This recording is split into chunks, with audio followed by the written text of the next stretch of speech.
नमस्कार दोस्तों, आपके अपने channel exam lecture with Govind में आप सभी का भरपूर स्वागत है। आज का हमारा टॉपिक है इकोनॉमिक्स क्वेश्चन प्रैक्टिस के ऊपर ये श्रृंखला है हमारी।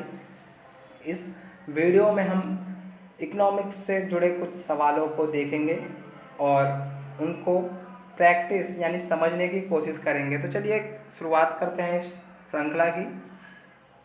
तो सबसे पहला क्वेश्चन है, भारत में अधिकांश श्रमिकों का रोजगार निम्नलिखित में से किस क्षेत्र के अंतर्गत आता है। भारत में अधिकांश श्रमिकों का रोजगार निम्नलिखित में से किस क्षेत्र के अंतर्गत आता है। और ऑप्शन है हमारे पास ए एकल क्षेत्र, बी प्राथमिक क्षेत्र, सी द्वितीयक क्षेत्र और डी तृतीयक क्षेत्र।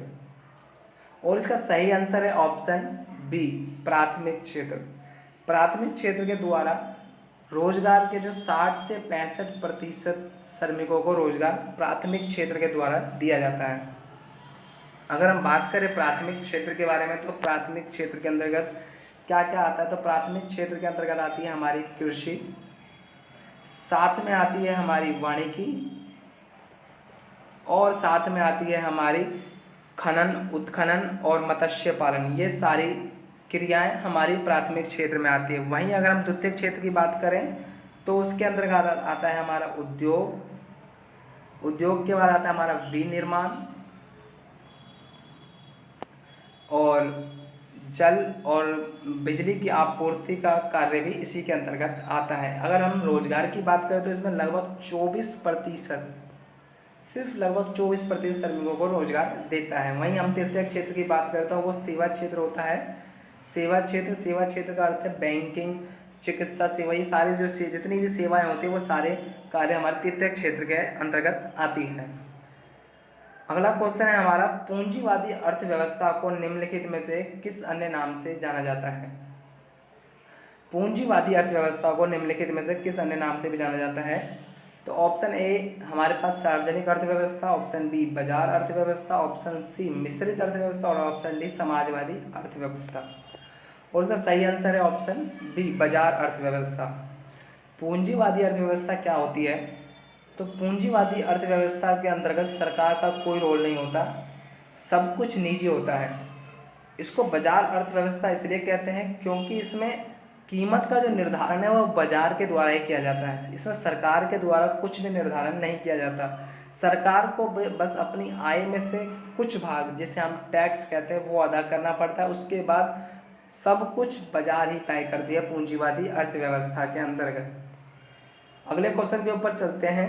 तो अगला क्वेश्चन है हमारा, मिश्रित अर्थव्यवस्था में सम्मिलित होते हैं। मिश्रित अर्थव्यवस्था में सम्मिलित होते हैं। ऑप्शन ए केवल निजी क्षेत्र, ऑप्शन बी केवल सार्वजनिक क्षेत्र, ऑप्शन डी निजी और सार्वजनिक दोनों और इनमें से कोई नहीं। और इसका सही आंसर है ऑप्शन सी निजी और सार्वजनिक दोनों क्षेत्र को इसमें सम्मिलित किया जाता है। मिश्रित अर्थव्यवस्था हमारे भारत की अर्थव्यवस्था है। इसके अंतर्गत निजी क्षेत्र भी है और सार्वजनिक क्षेत्र भी है। निजी क्षेत्र जैसे हमारे भारत के अंतर्गत प्राइवेट स्कूल हैं, साथ में सार्वजनिक क्षेत्र हमारे भारत के अंतर्गत सरकारी स्कूल भी हैं। यानी निजी और सार्वजनिक दोनों क्षेत्र हैं। इसके अंतर्गत सरकार की हस्तक्षेप भी होगा, साथ में बाजार की का भी हस्तक्षेप होगा। इसके अंतर्गत दोनों की प्रक्रिया चलती है। निम्नलिखित कथनों पर विचार कीजिए। खुली अर्थव्यवस्था में एक राष्ट्र दूसरे राष्ट्र के बीच वस्तुओं और सेवाओं का व्यापार होता है। खुली अर्थव्यवस्था से भारत विश्व अन्य देशों में उत्पादित वस्तुओं का उपयोग कर सकता है। उपयुक्त में से कौन सा कथन सत्य है। केवल एक, केवल दो, एक और दो, इनमें से कोई नहीं। और इसका सही आंसर है ऑप्शन सी एक और दो दोनों। खुली अर्थव्यवस्था में एक राष्ट्र जो है दूसरे राष्ट्र की वस्तुओं और सेवाओं का व्यापार होता है। भारत की अर्थव्यवस्था जो है 1991 से पहले जो थी वो बंद अर्थव्यवस्था थी, लेकिन 1991 के बाद जो है भारत की अर्थव्यवस्था खुली अर्थव्यवस्था हो गई। इसके अंतर्गत जो है दूसरे देशों के साथ व्यापार बढ़ा, दूसरे देशों के साथ जो वस्तु और सेवाओं का व्यापार होता है।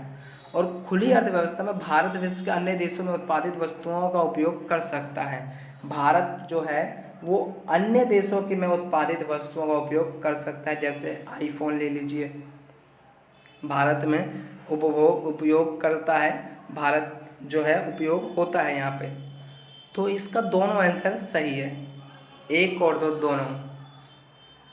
बात करते हैं हम अपने अगले क्वेश्चन की।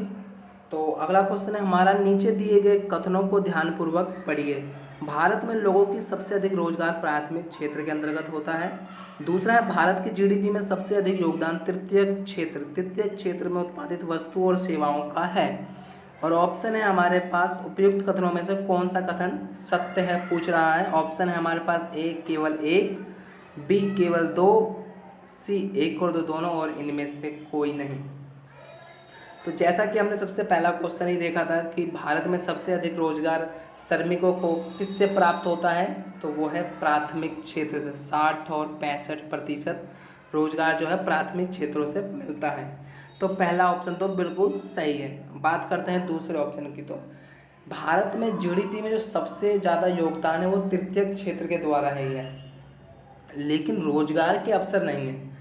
तृतीय क्षेत्र के द्वारा ही सब जीडीपी में सब अधिक योगदान दिया जाता है। तो 1 और 2 दोनों सही है, लेकिन रोजगार के अवसर अभी इन तृतीय क्षेत्र में पर्याप्त नहीं हो पाए हैं, अभी तक पर्याप्त नहीं हो पाए हैं तृतीय क्षेत्र में। लेकिन जीडीपी में सबसे अधिक योगदान तृतीय क्षेत्र का ही होता है। तो ये थे कुछ क्वेश्चन इकोनॉमिक्स से जुड़े हुए। तो वीडियो को लाइक करें, शेयर करें, साथ में चैनल पर नए हैं तो चैनल को सब्सक्राइब भी जरूर करें और बेल आइकन को प्रेस करना ना भूलें। धन्यवाद।